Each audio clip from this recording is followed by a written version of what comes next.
एक शहर के पास एक जंगल था जहां दो भिखारी रहा करते थे। क्योंकि उनके पास रहने के लिए कोई घर नहीं था, इसलिए जंगल को ही उन्होंने अपना घर बना लिया था।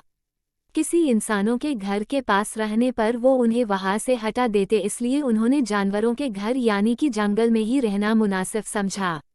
स्वाभाविक रूप से वे दुश्मन की तरह एक दूसरे को देखते थे, क्योंकि वे एक ही पेशे में थे और दोनों में एक दूसरे से ज्यादा भीख के पैसे जुटाने की प्रतिस्पर्धा थी।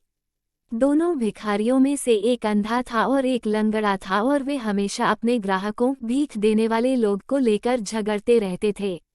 आप नहीं जानते कि भिखारी आपके बारे में क्या बातें करते हैं। उनके अपने ग्राहक हैं, उनके अपने क्षेत्र हैं। वे दोनों भिखारी लगातार लड़ रहते थे, उन्हें एक दूसरे के कारण बड़ा संघर्ष और प्रतिस्पर्धा करनी पड़ती थी भीख मांगने में, इसलिए वो दोनों भिखारी सालों से दुश्मन थे। ये दुश्मनी ऐसे ही चलती रहती, लेकिन एक दिन जंगल में आग लग गई। अंधा भिखारी चलने और दौड़ने में पूरी तरह सक्षम था, लेकिन यह उसके लिए खतरनाक था, कारण वह देख नहीं पा रहा था कि वह सही दिशा में जा रहा है या नहीं। लंगड़ा आदमी सब देख तो सकता था, लेकिन अपने आप नहीं चल सकता था। वो आग को तेजी से अपनी तरफ बढ़ते हुए देख रहा था, लेकिन बेबस था, वहां से हिल नहीं पा रहा था। आग इतनी तेजी से फैल रही थी और हवाएं इतनी तेज थीं, लेकिन वह देख सकता था कि अभी भी बाहर निकलने की संभावना थी। कुछ स्थान ऐसे थे जहां आग अभी तक नहीं पहुंची थी, लेकिन जल्द ही आग वहां पहुंच सकती थी। जल्द ही वे हर तरफ से आग से घिर जाएंगे। वे दोनों अपना सारा विरोध, प्रतिस्पर्धा भूल गए। यह लड़ने का समय नहीं था, यह एक होने का समय था। और उस अंधे ने लंगड़े को अपने कंधे पर उठा लिया और वे एक शरीर की तरह काम करने लगे। अब उनकी आंखें थीं और उनके दोनों पैर थे।